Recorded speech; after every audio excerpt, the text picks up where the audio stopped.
Hi there, everybody. Today we're going to be discussing a very fundamental theorem in calculus, which is known as the Squeeze theorem. And it's also called as the sandwich theorem, if you would like to phrase it that way. But the naming isn't that important. The concept itself is very, very important.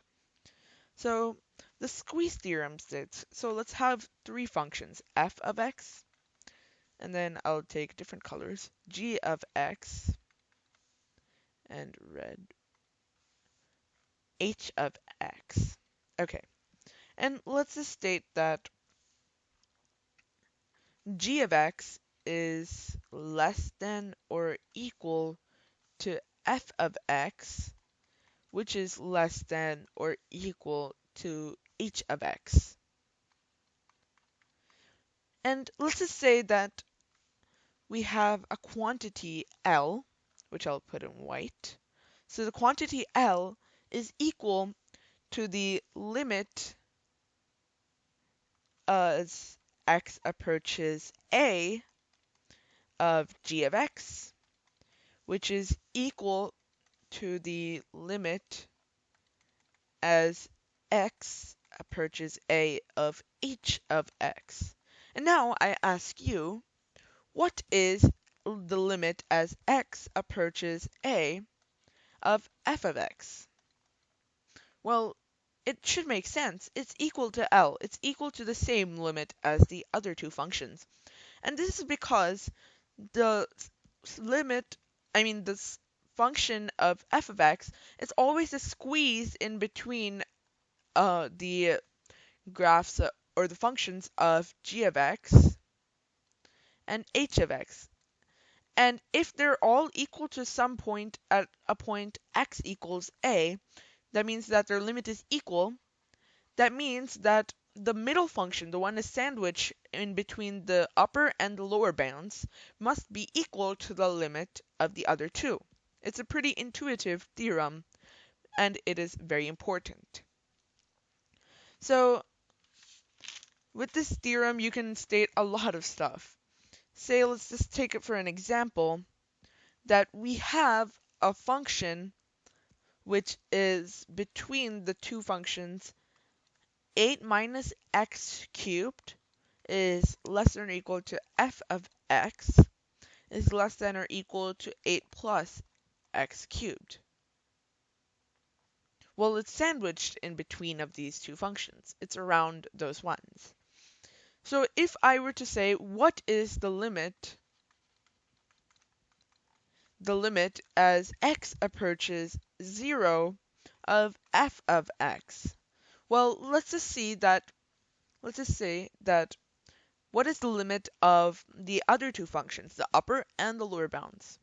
Perhaps we might have some luck. So 0 cubed, 8. So this is equal to 8.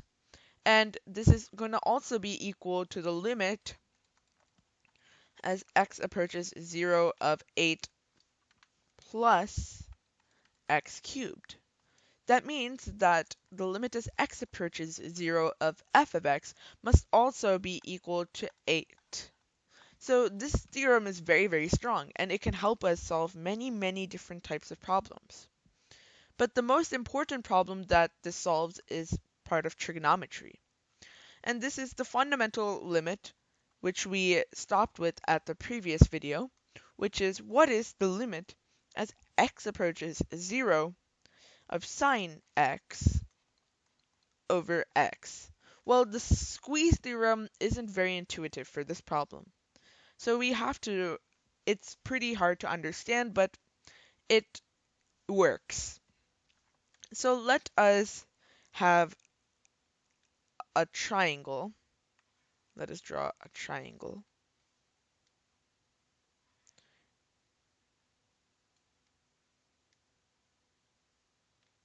Um,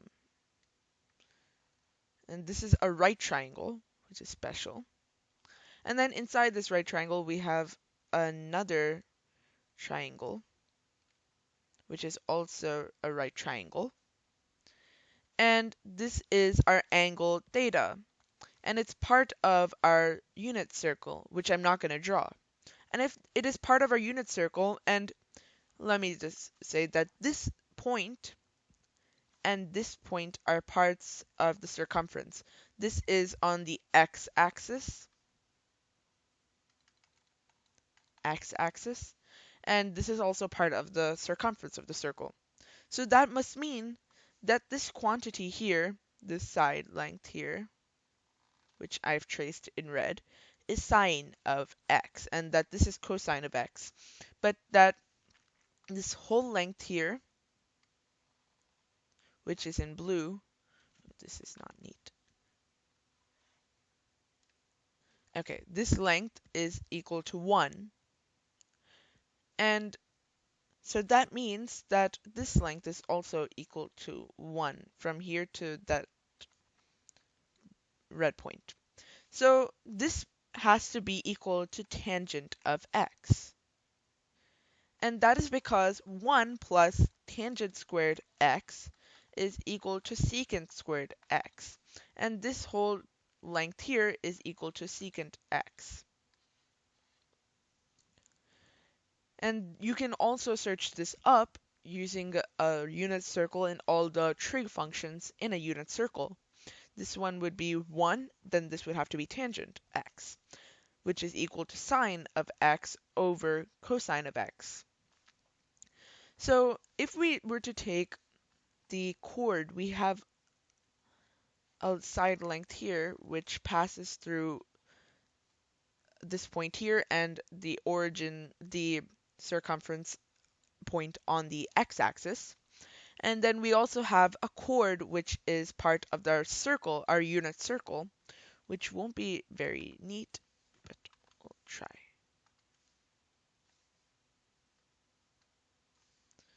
Okay. So this is as close as I can get to a chord part of, the part of the circle.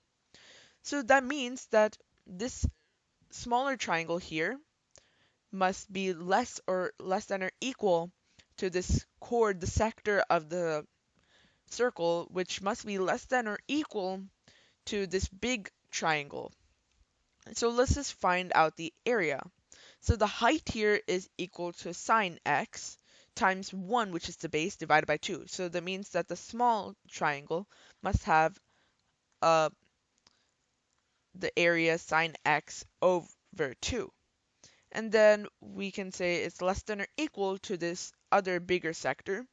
And this is equal to x over 2 because that is the um, area of any sector with any angle x. We'll just call this x because, yeah, for simplicity. And this must be less than or equal to tangent x over 2 because tangent x is equal to the um, height in this case, and 1 is our base. So if we have this inequality, I'll just rewrite this down here. We have sine x over 2 is less than or equal to x over 2, which is less than or equal to tangent x over 2. Now, we can multiply this by 2 over sine x, and we get that this is equal to 1, which is less than or equal to 2 times sine of x over sine x, which is less than or equal to 2 over sine x. That would just be cosine x. So this would just be equal to 1 over cosine x. And whenever you have inequalities, we can just state that if we were to take the reciprocal, we would just have to change the directions of these inequalities. So let's just do that. We'll take the reciprocals. So that just states that cosine x is less than or equal to sine x over x, which is what we want, the limit of, which is less than or equal to 1. Now we'll take the limit as x approaches 0 of cosine x, and that's equal to 1. And the limit as x approaches 0 of 1 is just 1.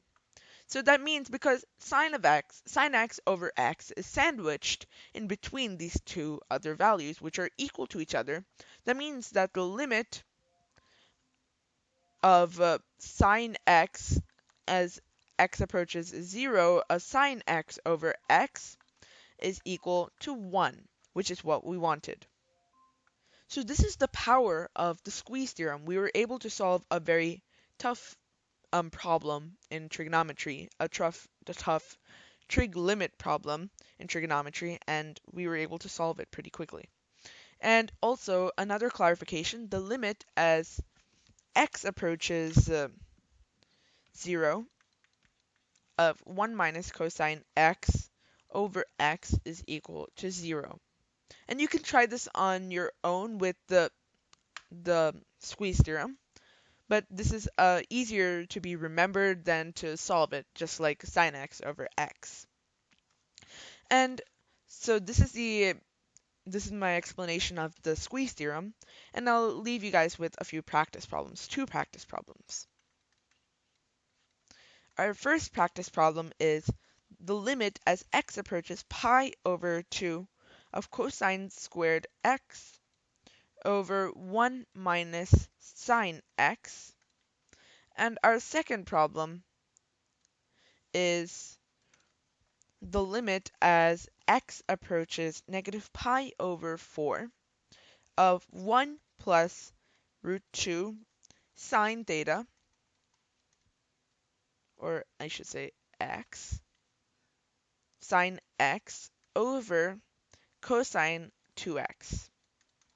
So you can try these problems out on your own, and you can put your answers in the comment section below, and I'll be covering these two problems before I start the next video.